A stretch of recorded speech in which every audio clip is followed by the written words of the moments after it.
Hello everyone. Today we are going to do the chapter The Necklace, which is taken from the book Footprints Without Feet, 10th class English. So, this chapter is written by Guy de Maupassant. Let's go through the summary of the chapter. Here in this chapter, the protagonist is Matilda. You can say Mrs. Loisel. Okay, so this is the story of Loisel couple. Here, Mrs. Loisel is a beautiful young lady who was born in a family of clerks by some error of fate. She was simple but unhappy. One day, Mr. Loisel brought an invitation for her to dinner organized by the Minister of Public Instruction where he worked. Matilda borrowed a necklace of diamonds from her friend Madame Forestier to go to the ball party. Unfortunately, Matilda had lost the diamond necklace somewhere. Now, Loisel couple was forced to buy a same kind of necklace to duly return it to Madame Forestier, which had costed them 36,000 francs. Mr. Loisel possessed 18,000 francs which his father had left. He borrowed the rest. To repay the loan borrowed, they had to change their lifestyle completely. At the end, they came to know that the necklace borrowed was made of the artificial diamonds. सो ये कहानी है लॉयजल couple की, mister and Mrs लॉयजल. Mister लॉयजल जो कि एक simple इंसान है और वो एज अ क्लर्क काम करते हैं, एंड मिसेस लॉयजल जो है वो काफ़ी सुंदर हैं, यंग हैं और उनको रिच बनने का काफ़ी शौक़ है.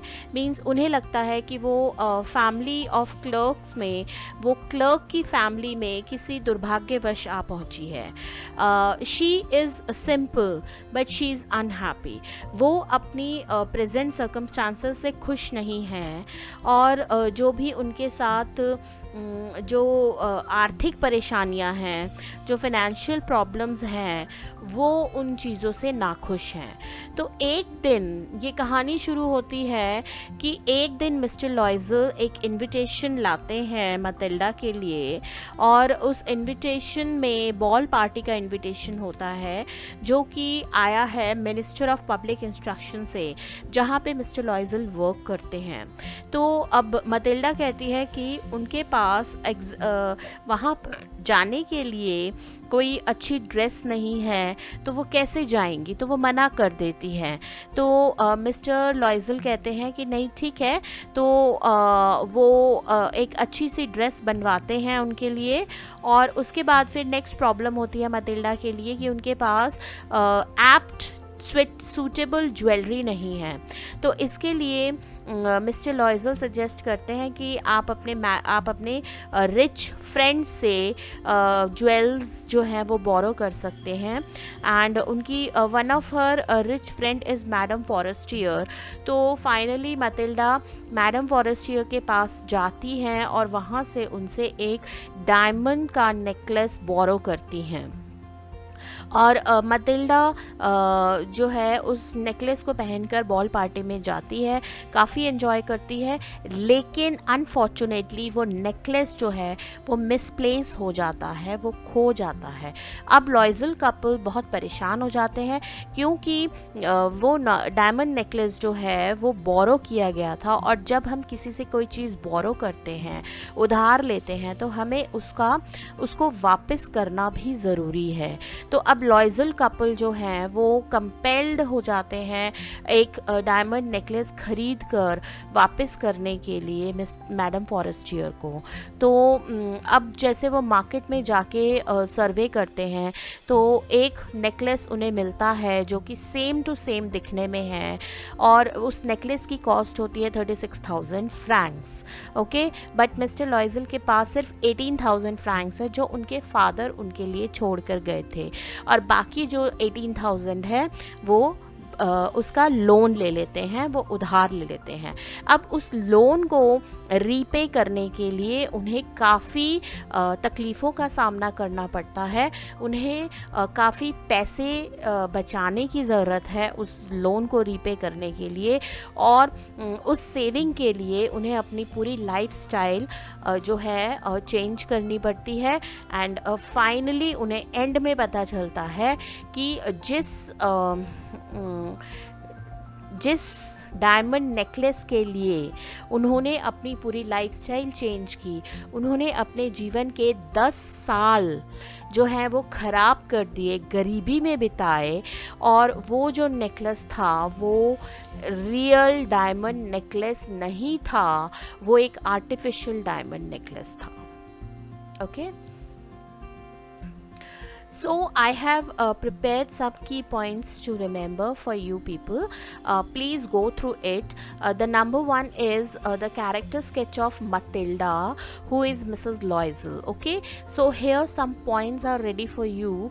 For example, the first point is pretty and young lady. She was very pretty and she was young, and she wanted to lead a rich and luxurious life, and she always felt sad about her poor economic status. She wanted to pretend herself a rich woman in the ball party. Okay, and when her husband suggested her to wear some jewels present with her, she disregarded it because she wanted to be looked the best in the party. She felt very happy when all men appreciated her beauty in ball, and actually she lacked wisdom and prudence, and just for the sake of showing off she borrowed the necklace and lost it, and again to repay the diamond necklace to its owner, she had to pay off her 10 long years sufferings. Next character sketch is Mr. Loisel. Mr. Loisel is a simple man.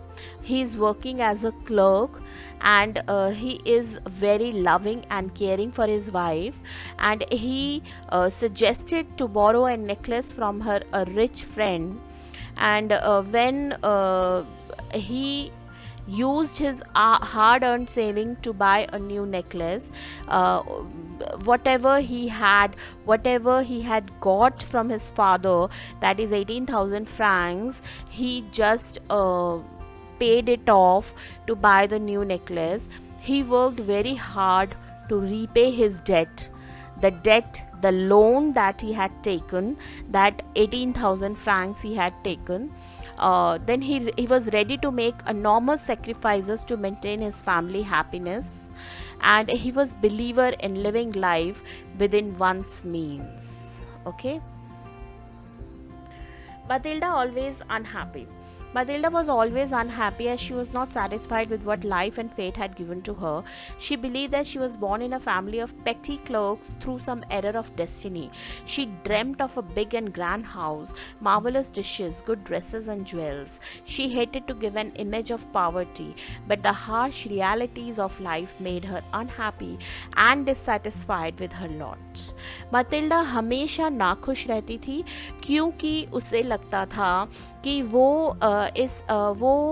Clerks की family में आ चुकी है किसी error of destiny की वजह से, दुर्भाग्यवश, मतलब किसी गलती की वजह से, भाग्य की किसी गलती की वजह से वो क्लर्क्स की फैमिली में आई है। एंड वो बहुत ज़्यादा अनसेटिस्फाइड थी कि जो भी लाइफ उसको दे रही थी या जो भी उसकी किस्मत उसे दे रही थी वो उससे नाखुश थी। एक्चुअली उसे क्या चाहिए था? उसे बिग हाउस चाहिए था, उसे ग्रैंड लिविंग लाइफस्टाइल चाहिए था, marvellous dishes, good dresses, jewels, okay. And उसे बिल्कुल पसंद नहीं था, वो बहुत ज़्यादा नफ़रत करती थी इमेज ऑफ पावर्टी से। मतलब उसे था कि उसे रिच दिखना था, उसे रिच पीपल की तरह रहना था, लेकिन उसके जीवन का जो कड़वा सच यही था कि उसके जीवन में ये सारी चीज़ें नहीं थी, क्योंकि she was in a middle class family. Okay, so that these are the reasons why she was unhappy and dissatisfied. Ball invitation card. One evening, Matilda's husband returned home carrying in his hand a large envelope. She drew out a printed card quickly, but threw it on the table spitefully. It was an invitation for a ball arranged by the Minister of Public Instruction. She complained that she didn't have a suitable dress for that grand occasion. She asked him to give that invitation to some colleague whose wife was better fitted out than her. Okay, so Matilda के husband एक large envelope लेकर आए एक दिन शाम को, जिसमें एक इनविटेशन था और ये एक बॉल पार्टी इनविटेशन था और ये इनविटेशन आया था मिनिस्टर ऑफ पब्लिक इंस्ट्रक्शन से, जहाँ पर मिस्टर लॉयजल काम करते थे. तो इस इनविटेशन को पाकर पहले तो मतिल्डा काफ़ी खुश हुई, लेकिन उसके बाद अचानक ही उसे ध्यान आया कि इस बॉल पार्टी में जाने के लिए उसके पास एक अच्छी ड्रेस नहीं है. तो उसने उस इनविटेशन कार्ड को साइड पे फेंकते हुए बोला कि बेटर है कि आप इसे अपने किसी कलीग को दे दीजिए जिसकी वाइफ के पास कुछ अच्छा पहनने के लिए है. Demand of a pretty dress. Matilda refused to go to the party without having a suitable dress for the occasion. Her husband suggested her to wear the dress that she wore while going to the theatre, but Matilda reacted strongly and Mr. Loisel agreed to give her 400 francs, which he had saved to buy a gun for him to shoot larks. Okay, so Matilda ने मना कर दिया ball party में जाने के लिए because उसको लगता है कि उसके पास इस ओकेजन के लिए कोई सूटेबल ड्रेस नहीं है. हालांकि मिस्टर लॉयजल सजेस्ट करते हैं कि वो ड्रेस पहन सकती है जो कि वो हर बार पहनती है थिएटर जाने के लिए, बट मतिल्डा ने बिल्कुल इस चीज़ को स्ट्रांगली रिएक्ट किया, मना करते हुए बोला कि नहीं, वो नहीं जाना चाहती. सो मिस्टर लॉयजल ने अपने जो उन्होंने सेविंग की हुई थी 400 फ्रैंक्स उन्होंने सेविंग किया हुआ था अपने लिए एक शूटिंग गन खरीदने के लिए, तो वो पैसा उन्होंने निकाल कर, वो सेविंग अपनी जो उन्होंने की हुई थी अपने लिए, वो सेविंग निकाल कर उन्होंने मतिल्डा को दे दी सो दैट कि वो उससे एक अच्छी सी प्रिटी सी ड्रेस खरीद ले. Demand of jewelry. Matilda's demand of suitable dress was fulfilled, but then she put forward another demand of adorning herself with an expensive jewel. She didn't want to present a poverty-stricken look of herself amidst rich ladies. She ridiculed the idea of wearing natural flowers. Her poor husband felt helpless. An idea struck him, and he told her to borrow jewels from her rich friend, Madame Forestier. Finally, Madame Forestier easily agreed and happily gave a superb diamond necklace to Mrs. Loisel. Now जैसे मतिल्डा की dress की demand पूरी होती है, अब उसके पास next बहुत बड़ी प्रॉब्लम थी ज्वेलरी की. उसे लगता है कि इस प्रिटी ड्रेस के साथ पहनने के लिए उसके पास कोई एक्सपेंसिव ज्वेल होना चाहिए. तो मिस्टर लॉयजल ने सजेस्ट किया मतिल्डा को कि वो अपनी रिच फ्रेंड मैडम फॉरेस्टियर से जाके कोई भी ज्वेल बोरो कर सकती है. तो ये आइडिया मतिल्डा को पसंद आया और वो अपने फ्रेंड के पास गई और मैडम फॉरेस्टियर भी इतनी काइंड थी, इतनी अच्छी नेचर की थी कि उन्होंने इजीली उसको एक डायमंड नेकलेस निकाल कर दे दिया. Matilda was a grand success. Matilda was a grand success at the ball party. She was the prettiest of them all. She was elegant, graceful, and full of joy. She danced with enthusiasm. All the men noticed such a wonderful lady, asked her name, and wanted to be introduced to her. So Matilda ball party में सबसे ज़्यादा successful रही. बहुत सुंदर दिख रही थी, बहुत attractive दिख रही थी और यही वो चाहती थी. और इतना खुश थी वो कि वो इतनी enthusiastically उन्होंने डांस किया कि सभी लोगों ने उनको नोटिस किया और उनका नाम भी पूछा और उनके साथ उन्होंने दोस्ती करने की भी कोशिश की. तो ये वही सब कुछ था जो मतिल्डा को चाहिए था. lost the necklace. Matilda had lost the diamond necklace that she had borrowed from Madame Forestier at the ball.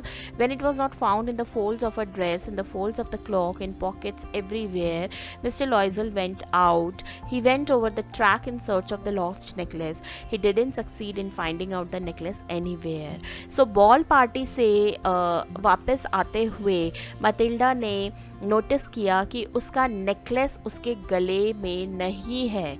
तो फाइनली उसने अपने नेकलेस को हर जगह ढूंढा, अपनी ड्रेस की फोल्ड्स में ढूंढा, उसने जो गाउन पहना हुआ था, क्लोक मीन्स गाउन जो पहना हुआ था, उसके फोल्ड्स में ढूंढा, पॉकेट में ढूंढा. मिस्टर लॉयजल बाहर गए सड़क पे और जिस जिस ट्रैक पे वो लोग आए थे वो सभी रास्ते उन्होंने छाने, सब जगह ढूंढने की कोशिश करी, लेकिन वो नेकलेस उन्हें नहीं मिला. Replace the lost necklace. Mr. and Mrs. Loisel had decided to replace the lost necklace by buying a same kind of necklace. In a shop, they found a necklace which seemed to them exactly like the one they had lost. They could get it for 36,000 francs. Mr. Loisel had 18,000 francs which his father had left. They borrowed the rest of the money. They bought the new necklace and returned it to Madame Forestier. So Mr. and Mrs. Loisel ने decide किया कि अब जो necklace उनसे खो चुका है उन्हें वापस तो करना भी पड़ेगा मैडम फॉरेस्टियर को. और मटिल्डा ने same to same situation madam Forestier से डिस्कस नहीं करना चाहा और उन्होंने सोचा कि हम मार्केट से, शॉप से हम सिमिलर काइंड ऑफ नेकलेस खरीद कर मैडम फॉरेस्टियर को वापस कर देते हैं. सो ये जो लॉस्ट स्टोरी रहेगी ये किसी को पता नहीं चलेगी. सो उन्होंने मार्केट में सर्वे किया और शॉप पे उन्हें एक शॉप पे उन्हें सेम काइंड ऑफ नेकलेस मिला जिसका कॉस्ट था 36,000 फ्रैंक्स. अब पूरे पैसे इनके पास नहीं थे. मिस्टर लॉयजल के पास 18,000 फ्रैंक्स थे जो उनके फादर उनके लिए छोड़ कर गए थे और बाकी जो 18,000 फ्रैंक्स था उन्होंने लोन लिया, उन्होंने डेट लिया किसी से और बाकी उस पैसे से उन्होंने जो है नेकलेस खरीदा और मैडम फॉरेस्टियर को वापस किया. Miserable life. To pay off the debt of 18,000 francs, Loisels had to lead a horrible and miserable life. They sent away their maid, they changed their lodgings and rented some rooms in the attic. Matilda learned the odious work of a kitchen. She washed the dishes, she clothed like an ordinary woman and did all odd jobs herself. Mr. Loisel put the books of some merchants in order. He did copying at 5 sous a page. It took 10 years to pay off all the debts.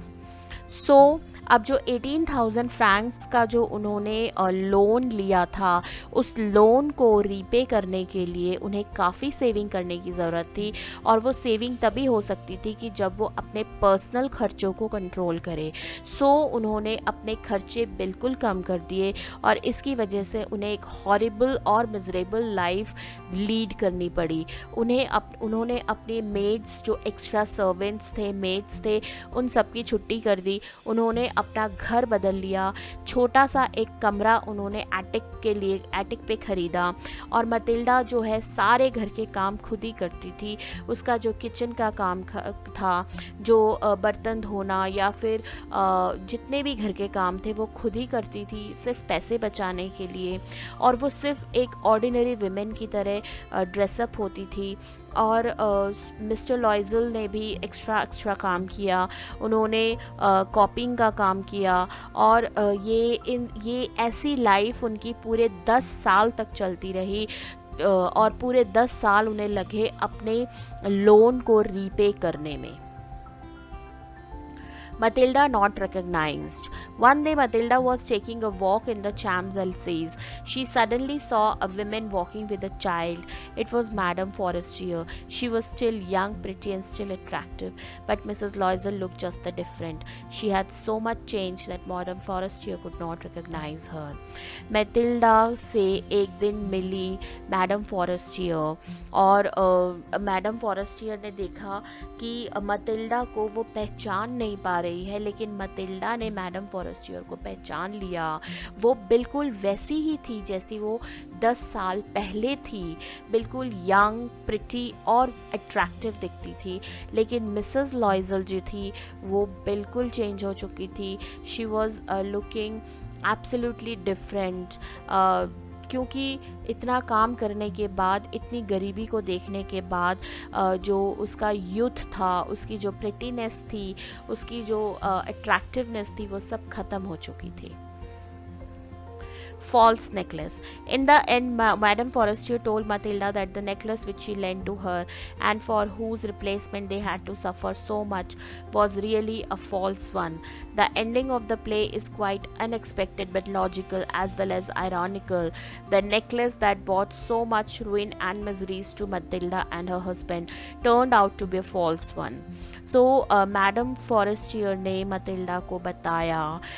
इस कहानी के and में जो है हमें जाके पता चलता है कि जो नेकलेस 10 साल पहले मैडम फॉरेस्टियर ने लेंट किया था मतिल्डा को, वो नेकलेस रियल डायमंड्स का नहीं था, वो एक्चुअली फॉल्स डायमंड्स का था. बट मतिल्डा एंड मिस्टर लॉयजल ने उस डायमंड नेकलेस को असली समझा और उन्होंने एक रियल डायमंड नेकलेस खरीद कर मैडम फॉरेस्टियर को वापस किया, जिसकी वजह से उन्हें इतनी हार्डशिप्स को फेस करना पड़ा अगले 10 साल तक.